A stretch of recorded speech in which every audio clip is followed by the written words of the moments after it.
Breeding in Palworld. So going through how to breed for passives, how to pass active skills, breeding and ability fruits, as well as souls to power up your pals.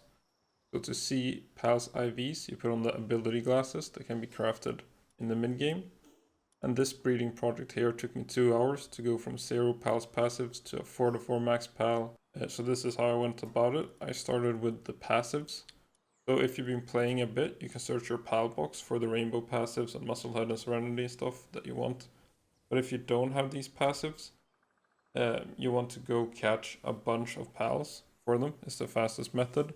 So any pal really that you can catch with 100% catch rate in mass numbers, turn your spawn rates up if you can, and go catch them Chickpea or Dassy or something like that. Then you want to start crossbreeding these pals one by one until you get 2 out of 2 or 2 out of 4, 3 out of 4, and then a 4 out of 4 pal.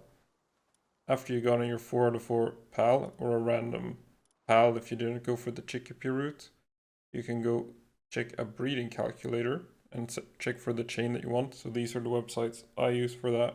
Then you will need to catch the pals that match, and preferably you want to catch them with either 0 passives or 1 or 2 passives that match. No passives that you don't want in the breeding chain. But then there's an option as well to start breeding for the exclusive breeding skills, which I have a video about, but I'll put a list at the end of the video anyway. Not all attacks have skill fruits. Some attacks can only be passed via breeding. So skill fruits are very strong, so you don't have to pass them. But if you're gonna max a pal and do a fun breeding project, you might as well go for some of these breeding skills. It can be quite fun. If you're breeding for the active skills, first the parent has to know the skill. So if you want to pass something like Frostallion, you have to start with a level 60 pal.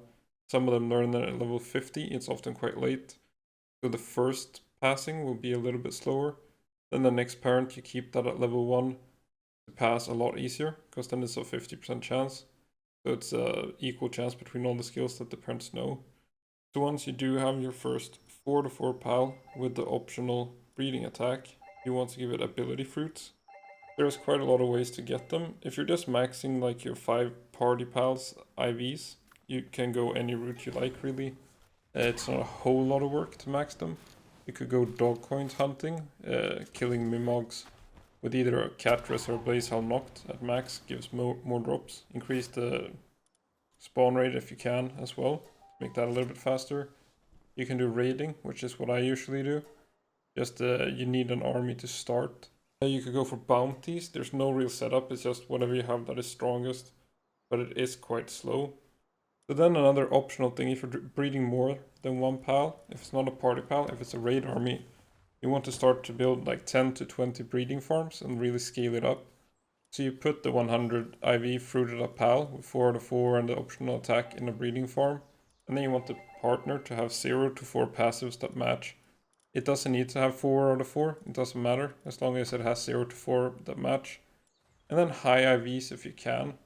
You can give it skill or ability fruits to make it a little bit stronger.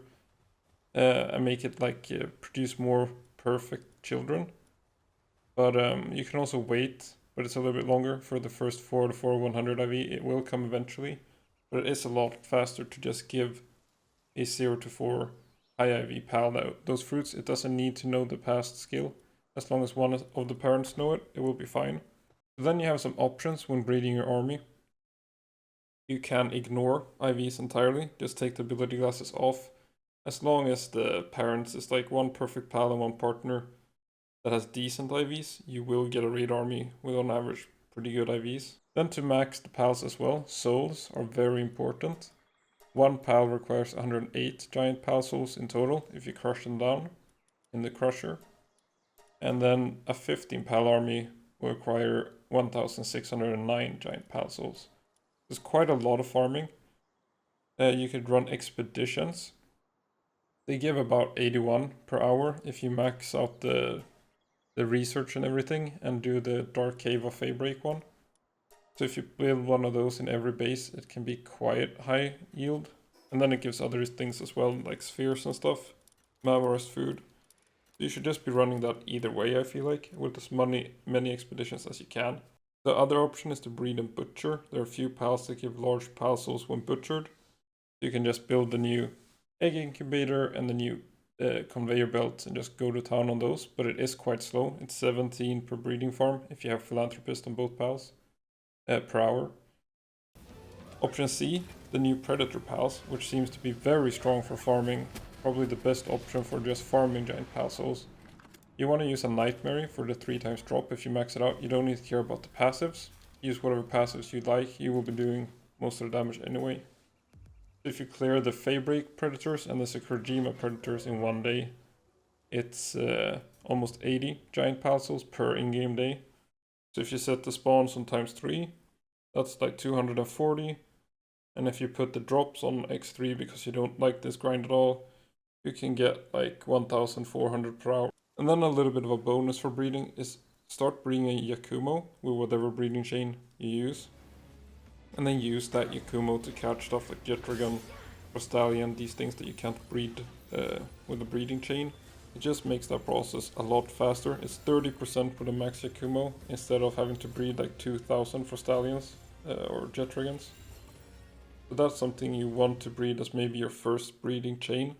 Make it 4/4 Yakumo or something with at least Eternal Engine and Swift. So that's it for this quick guide.